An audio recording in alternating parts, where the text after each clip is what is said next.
And RadioNext.tv, Jumbo Love, all the way live, keeping the community fresh and new each and every week. And as I told you, coming in 2025, the Community Spotlight is going to be something very, very special to the listening and viewing audience here on the social media platform, RadioNext.tv. And today I am just so happy to have with me brand therapist, author, entrepreneur, lady of vision, keeping it positive, Yolanda M. Smith. And in the spotlight today, we're going to spend a few moments just to share with you the way to seize opportunity, the way to enhance the brand. I don't know if you know, in this 21st century economy, you are your brand, and how well you represent yourself is how people are going to perceive you. So, welcome in today, Yolanda. What's up, Queen? Hello, hello, hello, my friend, my brother. How are you? Let's get all this out the way right here because I keep it professional, but boy, when I love somebody, I have to let the audience know this is way deeper than the interview. So I'm gonna try to keep this as clean as professional as possible. But no, this sister in the screen right here, and we're dating ourselves, but going back 50 years of my life Mhm. has been very special and very important. And back when we were just partners, running these roads and growing together, and to look Yes, at us now, where we yes. landed, it's not an accident, Yolanda, because you were brand therapist in high Okay. school. You was brand therapist, and in the social world. So please, if you could, just introduce yourself. I want to take a time, just a moment, for the people to know Yolanda M. Smith, and then we're going to get down to the business of the business on how people can empower their lives with some of the tools that you use in the business that you do. Absolutely. No, that thank you for the beautiful introduction. We do go way back. That's real talk there. Okay, way back. But and life has been a journey. So yes, I'm Yolanda M. Smith, the brand therapist. I call myself a people growth leader and brand therapist, helping coaches and entrepreneurs to get and stay in business. My goal is to help individuals really unlock the brand potential so that they can have the influence, impact, and income that they deserve. Because you know what? It wasn't always that way. I literally grew up in the hood. Let's talk about it in the hood. Grew up in the hood, went to a Catholic school. Then ended up, my mother, as a lot of parents did, moved us a little bit further north, what we call the suburbs, a little bit, just to try to get us a better way of life, and ended up going to North Central High School. And it's funny that you say that I was branding in high school, back in school, because I had a friend tell me, she goes, I got a picture of you. You're 9 years old and you carrying your purse. She said you was about business way Yeah. back, way back then. I was carrying pocketbooks right back when I was 9 years old. I mean, but I think the reality is that sometimes you can have that vision, right? And understand that you just want so much more in your life. And I remember watching TV and just looking at things and going, I want to experience that. I want to do that. So that curiosity was in me from a young age. I went on to work in the pharmaceutical industry, and I spent over 30 years in the pharmaceutical industry. And a great deal of that time was spent in leadership. And so really understanding the behaviors of people, understanding really how to motivate people. But I always wanted to be that person that uplifted people. I had situations within my own career where people would step over you, beat you down, tear you up just to get where they needed to go. There was that glass ceiling at times where no matter how great I was, they were going to remind me who I was and that I wasn't getting in that room. Right. And so at some point, I started personal branding about 2013 to be exact. But I was doing it to help young girls understand who they were and to build their confidence and self esteem. Their parents started sitting in on my workshops.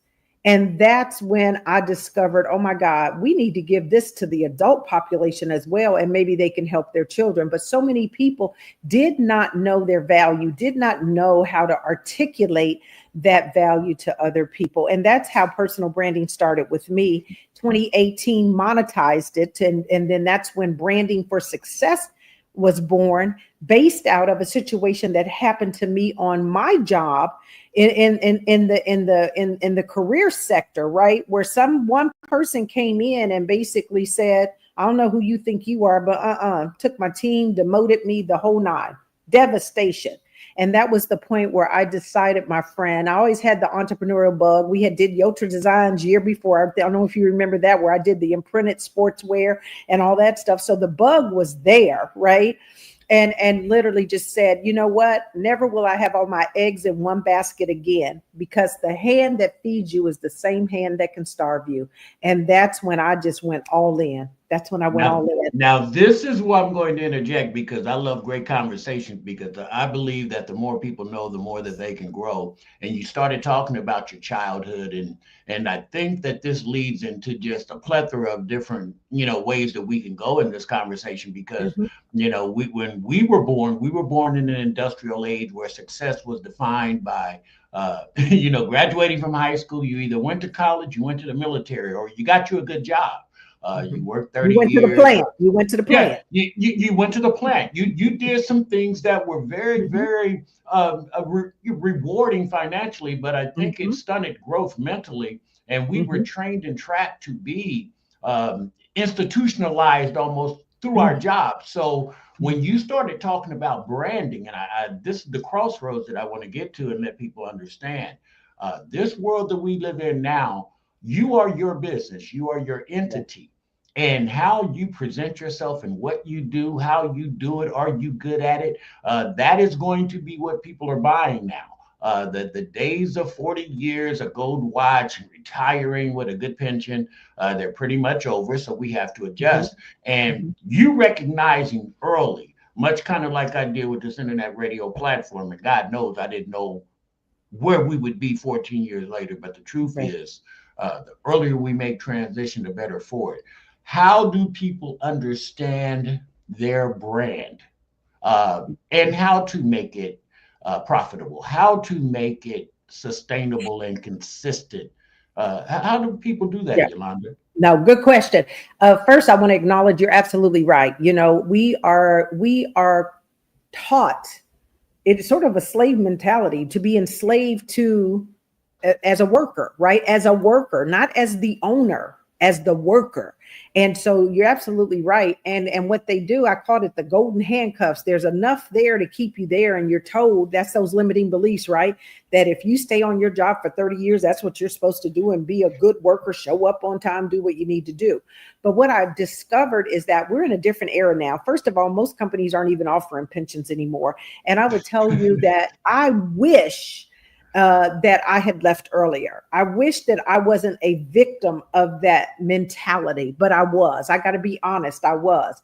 The difference is that I was able to get out and continue to believe in me and my skills and the value that I could bring. So when you think about branding, everybody is a brand. You are a brand. Now the question is whether you're organically allowing your brand to grow, or you're being strategic and intentional about it. Because if it's organic, then somebody else could be telling your narrative, right? They may be telling your story. You're not the author of your own story. And I would subscribe to you that you want to be the one creating the narrative about you. And so Let when, me pause, so because we got these great music listeners out here, and I like to make it relevant. It's like what Prince and all these great artists were doing when they say they own their master. mm, If we want to make a great right, analogy, you own and you are your intellectual property, that's instead of right. having someone take what you do and And then make they them learn how to millions. market it, sell Make it, and them then they give, millions. yeah, and then give you 10% or 5% of their billions or millions. I didn't mean to stop you, but I like to let these No, people know. no, you're absolutely right. And so when you think about that, I think that what we have done is we've had to make the shift, because most people prior to really the digital age taking off the way it did thought branding was for celebrities, politicians, and athletes. They didn't realize that you are the brand. And in this environment now, it is absolutely a requirement, not an option. Because if you are not standing out, you're blending in. And so that means nobody knows you. And if they don't know you, they can't flow you. and So, and and we've got so many. You throwing bars up in here in the middle of the community spotlight, but it is the absolute truth. People are on, and it's a microwave society, so the chances, and I tell people all the time, HB, why do you smile? And my grandmother told me, and she was teaching me science, Yolanda. I didn't know it. She said, HB, you only get 1.2 seconds for people to look at you and feel about you what they think. Mm, mm. And that's not a long period of time. So, smiling should be important in your brand if you want people to be happy. If you're a funeral home director, maybe not. But, it just depends on what you're doing to realize all the elements of branding. And that's where I want to go now. Some people might think they have something that is brandable.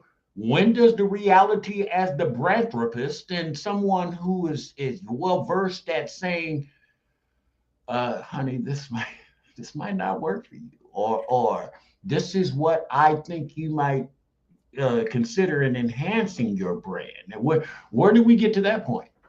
Well, first of all, they got to understand what it is, because let me just level set, because if we don't level set, we might leave the listeners out there wondering. A lot of people think that their brand is the colors, the website, the business card, the logo. That's not your brand. That is brand identity. That is used to enhance the brand. Your brand is truly the perception others have of you. It's that relationship, that experience that they have. That's why connection is so important, right? Your brand is the means by which people remember you. It's your ability to articulate your value, do it authentically so that you can make genuine connections and stand out. You got to get yourself out of the people pile, right? So Jeff Bezos said it best. He said, your personal brand is what people say about you when you leave the room. So when you leave the room and they're gossiping, because trust me, they will. Is it they're talking. And if they're not talking, your brand is nothing. There you have it. Seriously, back to grandma. Hell, if they ain't talking about you, you ain't doing nothing. Dogs don't bark at parked cars, okay? You already know. There's something wrong with them, and we got healthy minds, healthy Indy to help take care of those problems. But yeah, back to the point you're making, as you mentioned, when people are talking about you for who you are and how you are affecting what it is you say you are, that is truly your brand. yes. So it comes back to this. So you ask the question, how do I know if I've got something or whatever? One is that people understand the value. See, here's where people get it twisted. We think we go out and sell. We don't. We serve, we add value. When you add value, when you have value, you can have, whether that's your skill, your expertise, your superpower. When you can add value to somebody and they understand that value, that's what people are willing to pay for. People will pay themselves out of something, not into something, right? And so the key is that when you think about that thing, that service, that product that you have, and you want to know, can this be a powerful brand? I have to ask you, number one, what's the value of it? Who are you serving it to? What problem are you solving? Right? And what's in it for them? What's in it for them? And so a lot of times we get excited about the things we have, right? I tell people all this, let's go back to Business 101. In the conceptual framework, it says, when you have an idea, what do? You need to beta test that idea to make sure that somebody else likes it other than you. And because trust me, you are not your best judge. Because what you're really saying is what you feel inside, everybody and who you might be selling it to don't give a damn. And that's to be very frank. They just might not care about your emotion to that reason that you designed something a certain way. Yeah. And they can be turning other people off and you don't know it, as you mentioned, if you don't give other people the sample size. That's right. So as we get to that, as we start identifying, who our audience is, how we should parlay our information with our very unique and authentic character, because that's what we're talking about. I use me as an example because I'm the only example I have. When it comes to that organic, authentic, and staying true to your game, when you get to that level, and okay, I'm here at this crossroads now. I've branded me. I know who I am, because you and I have had this discussion, because you're the professional at this, and I just do it and hope I'm doing it right. But then I can call my brand therapist. Yes. And I got a mental therapist. I might as have me a brand therapist. And might as well. Yeah. And so to know that you're on the right track and know that you're on the right road, what are those parameters? What are those measurables to know that you are now on course to execute and build upon top, not lay bricks, but build a cathedral on your brand? So I think that a couple of things have to happen. One is that once you start really helping people understand, there's three phases. There's the awareness phase. I call this brand amplification. The awareness phase, the engagement phase, and the conversion phase, right? First, people have to know who you are. You can't just jump out there and want to sell somebody something. I don't know you. We live in a skeptical society. So what are you doing to create that awareness and help people understand the value and that you deliver? People do business with people they know, like, and trust, number one, right? So you've got to allow people to get to know you. So that means you got to show up, and you got to show up consistently. How many fly-by-nights are there out there? So see, you got to understand, we're just living in a time where people are not just jumping on a dime. 94% of people don't buy on first exposure. They just don't, because you don't know if it's real, not real, what it is. So that means you got to be consistent out there. Once somebody then feels like, okay, this person is the real deal, then you start engaging with them. That means you add value, give them something. I tell people all the time, serve 7 times, ask once. Once you get into that mindset where you are not chasing paper, you're chasing purpose, you can go so much further. When you think about what it is that you can offer to someone else, what you can deliver to other people versus you thinking about the benefit to you, that changes the game, my friend. And I told somebody the other day, I said, you can go out there and chase the paper. I'm not saying money's not important, but when you do that, that means you're jumping at every shiny penny. Oh, the trend is to do this. Let me hop on that bandwagon. I want to do this, hop on that bandwagon. And all of a sudden you're operating out of your zone, out of your lane. Now Passion don't lie, Yolanda. Passion does not lie. When people are watching you, they can tell whether you're enjoying what you're doing. And I right. use the analogy of laying bricks. You can be a good bricklayer, but Mm-hmm. people notice if you're building a cathedral. Same Yes. task, Mm-hmm. but people will know those Yes. two people doing the same identical thing, whether there's passion or whether somebody's Yeah. here from 8 to 5. And nothing wrong with 8 to 5 if that's what you do to Nothing. make your No, living. somebody's got to do it. I mean, and it's not a bad thing. It's just a matter of what do you desire to have, or what do you want in addition to? Because I'm the one that will tell you, as I coach people, you must have more than one stream of income. Again, I say it again, the same hand that feeds you can starve you. So if something was to happen, and we're in different times right now, we just did a changing of the guard. So now what are you going to do to prepare yourself, right? So your brand is critical, because then if people know you and you've built this community value, I call it community value. You build this community value before you ever start asking people to buy things from you. As soon as you have something to offer, guess what?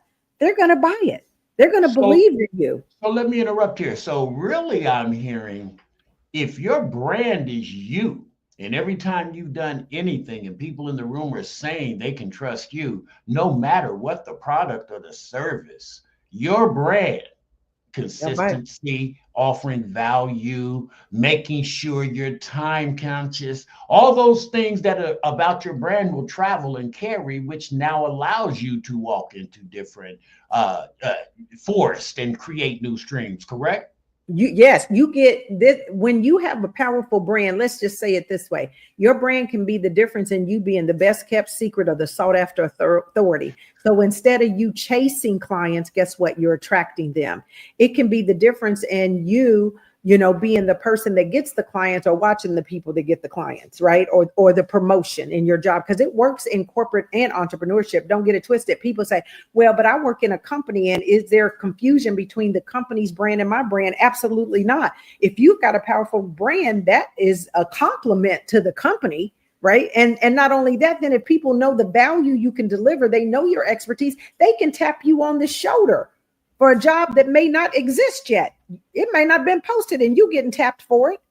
And you need to be aware, and that's kind of where I want to go now, is that sometimes as entrepreneurs, and God bless, and like I say, I always try to let people know I don't think that I'm anything other than a guy that God put here to go do what I do. So I don't think being an entrepreneur is better than working for someone. But since I've been one, and I speak on that side of it, Mhm. I have learned over the last 33 years that uh, you have to make sure that every time you step out doing what you say you're doing, you're auditioning. If you have that mindset, you're always, I don't care how good you get, you're always seeking to be better so people can notice your craft and your skill. And in today's world, it's going to be more valuable than ever. As we mentioned, the days of working one job 30, 40 years, getting a watch are gone.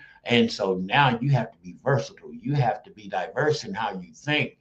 And you started talking about streams of income, several Mhm, streams of income, mhm, and we're talking scripture. And for those who don't read, get your mhm, Bible out. mhm, Google streams of income in the Bible, and it'll take you there. That's how mhm. blessed we are today with the technology to It get tells you information. your portfolio needs to be diverse. That's what it And tells you. so when we start talking about traveling into diversity, what does that look like after you have branded yourself and you, because basically uh your primary brand kind of should be where your butter, where your bread is buttered, correct?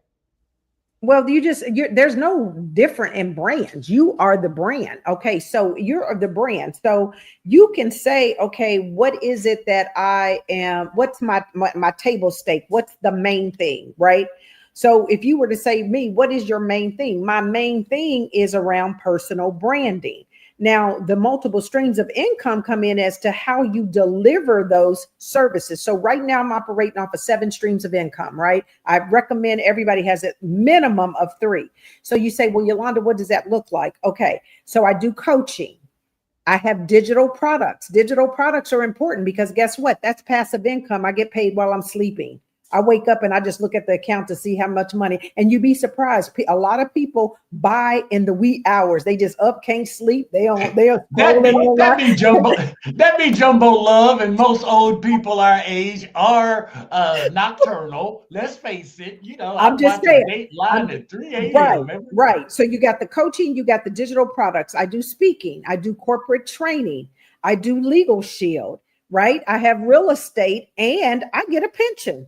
So I mean, when you look at it that way, but the main thing is that no matter what I do, I center it around personal branding and business strategy. I'm helping people to build a brand, but a brand alone won't do it. You have to have a good, solid business foundation so you can be sustainable because most businesses are out of businesses in 5 years. And why?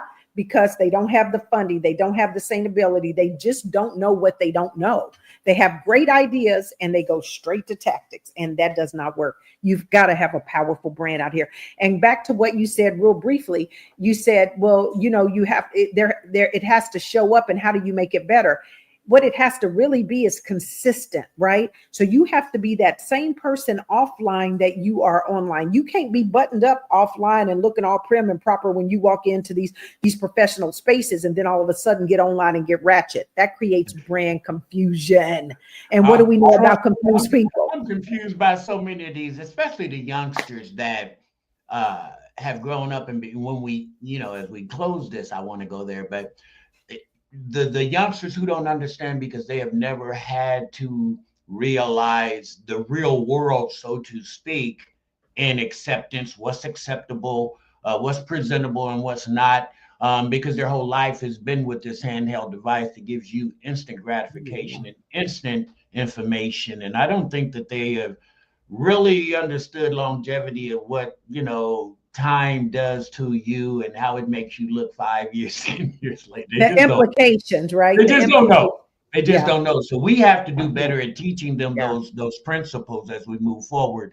And I don't mean to cut you because 30 minutes isn't enough for a queen like you, but Good. uh, the streams of income. And when we start talking about streams of income, and I like to teach people about how to be alert, be aware, especially once you retire and you start getting your pensions, Mhm, the power of having your second identity.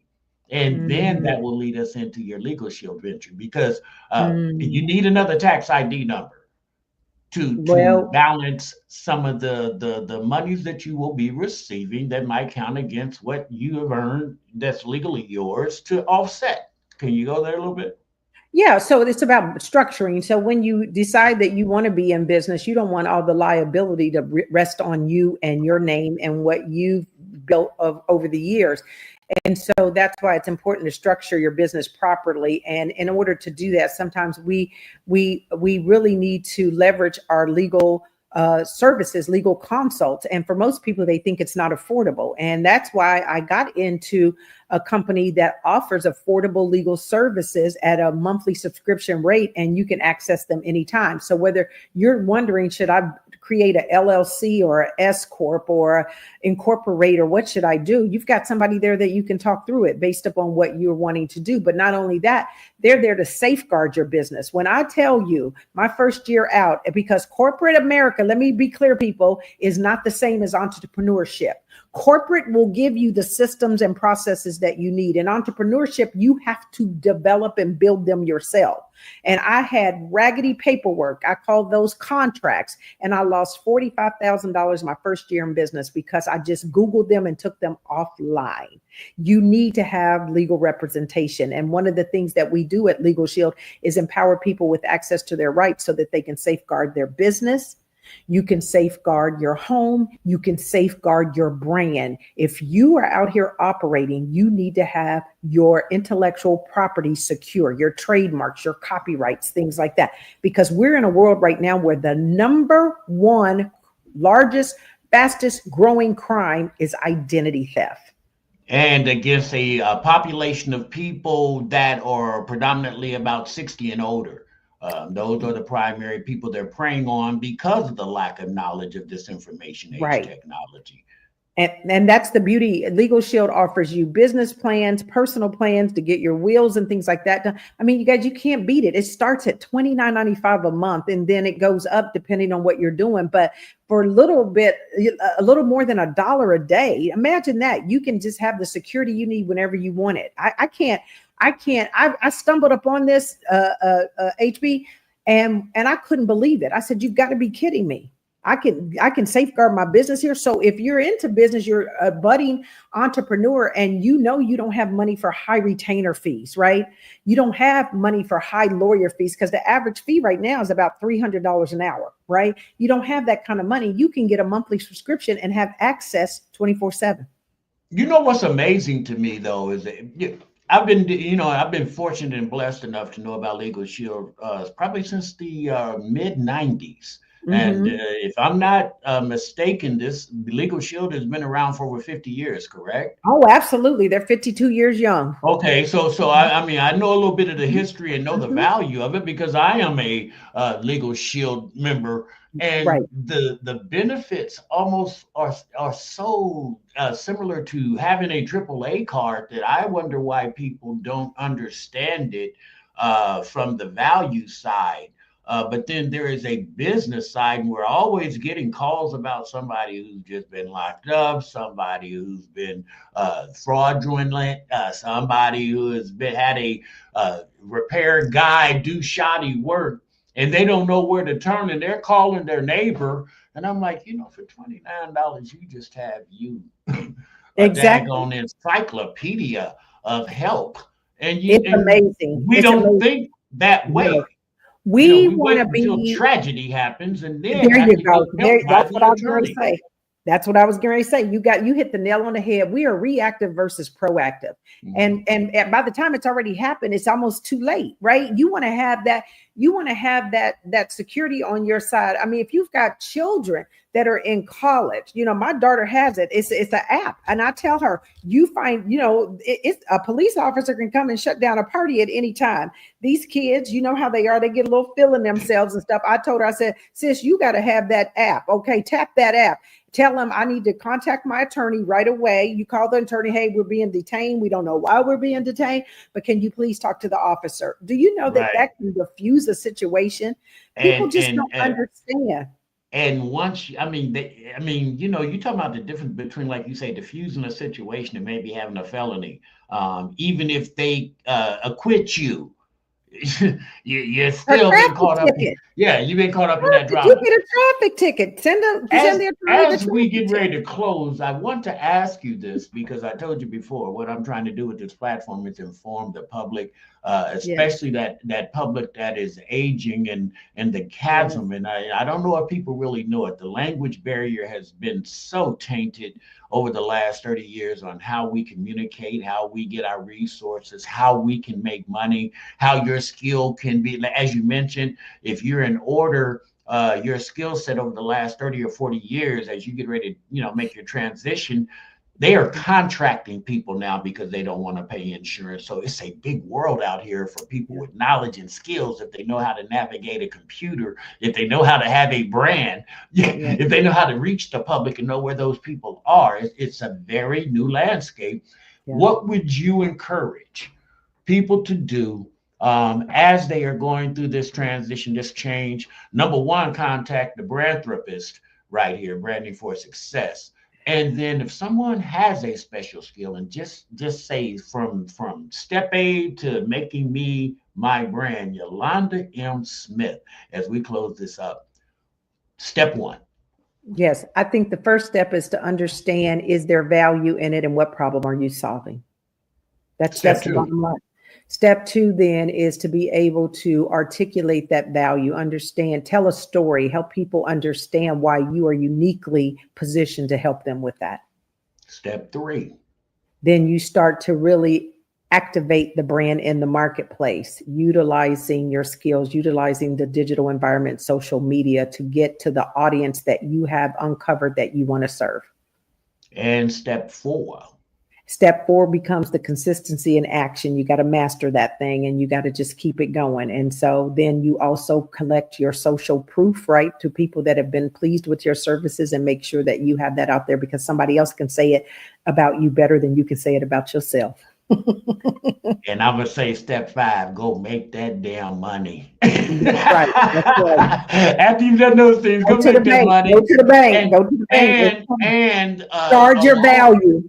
along with that, have some tough skin and understand the harvest and the You got to soul. sow first. You got You to got to sow. You sow, got to plant and then that you got seed. and Water then it. when you yeah, yeah, basic principles. But no, I think that more people are going to have to come your way if they want to contact you. As you can see on the screen, information on how to contact Yolanda M. Smith is there. But for the listeners on the Radio Next TV platform, Yolanda, please tell them how they can contact you if they want some more information, if they want to purchase some of your books, because we didn't get a chance to get all up into that. Right, But right, 30 right. minutes is 30 minutes. But It how can is. they contact you, Queen? Yes, you can contact me at yolandamsmith.com, or you can get me on any social media platform at branding the number four success, at branding for success. And that's with the number four, branding the number four success. I'm there. Just drop me a message, drop me a DM, or fill out the contact information on my website, and I'll get back to you and we'll make it happen. I call this segment the Community Spotlight, but Queen, you are the spotlight. Thank you so much for Thank giving you. Jumbo Love some time. Appreciate And you having remember, if you are trying to elevate your new business, your new skill set into this 21st century economy, please go to somebody and make sure that it's going to be profitable for you, and the time that you spend, it will work for you. Jumbo Love, I am out.